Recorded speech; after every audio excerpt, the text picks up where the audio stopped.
Bonjour à tous, c'est Devaclic. Aujourd'hui, dans la Minute Litho, j'ai le plaisir de vous présenter le bois fossile. Le bois fossile, ou aussi bois pétrifié, bois silicé, agate oxybide, tout ça c'est la même chose.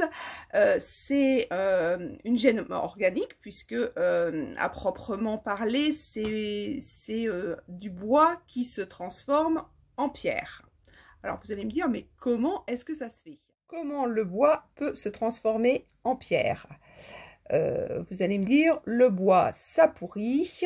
Oui, mais ça pourrit par le biais de bactéries et de champignons. Or, ces bactéries et champignons, il leur faut de l'oxygène pour se développer. Le bois qui se transforme en pierre, en fait, il est enterré soit sous une couche de sédiments, ou alors sous une couche de lave. Et c'est comme ça que les pluies riches en silice, en minéraux, finissent par atteindre le bois sous le sol. Et forcément, ça va faire un phénomène de cristallisation. Voilà. Si vous avez la chance d'habiter dans le Gard ou de passer par là et de découvrir le petit village de Champclosson, vous trouverez une forêt entièrement en bois pétrifié. Au niveau des propriétés de la pierre, c'est une pierre avec une énergie de patience, de maturité, de transformation aussi.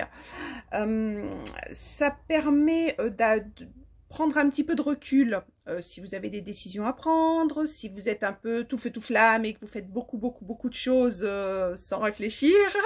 Ça peut être quelque chose d'intéressant d'avoir une pierre comme celle-ci. Mais c'est aussi valable pour se détacher un petit peu d'un schéma répétitif, de croyances limitantes, parce que comme je vous l'ai dit, c'est une pierre qui permet de transformer son énergie en plus réfléchi, on va dire.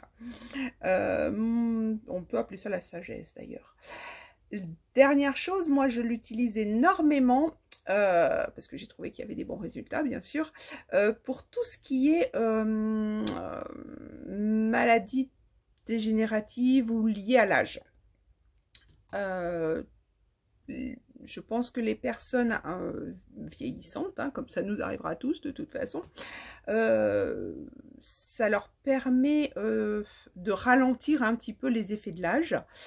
Alors vous n'allez pas rajeunir, faut pas rêver, mais ça va freiner un petit peu tous les ennuis mécaniques. Et au niveau des maladies dégénératives, genre Alzheimer, Parkinson, ça permet un mieux quand même. Voilà, pareil, c'est pas une guérison, mais voilà, ça aide. Voilà, et bien j'espère que cette vidéo vous aura plu, que vous avez appris beaucoup de choses sur cette pierre qui n'est pas très connue et pourtant qui se trouve beaucoup un peu partout, puisque c'est une pierre qui se forme en à peu près 100 ans. Alors 100 ans pour la nature, c'est rien du tout. Et donc c'est une pierre qui n'est pas très chère et qui est assez commune, qu'on arrive à trouver facilement.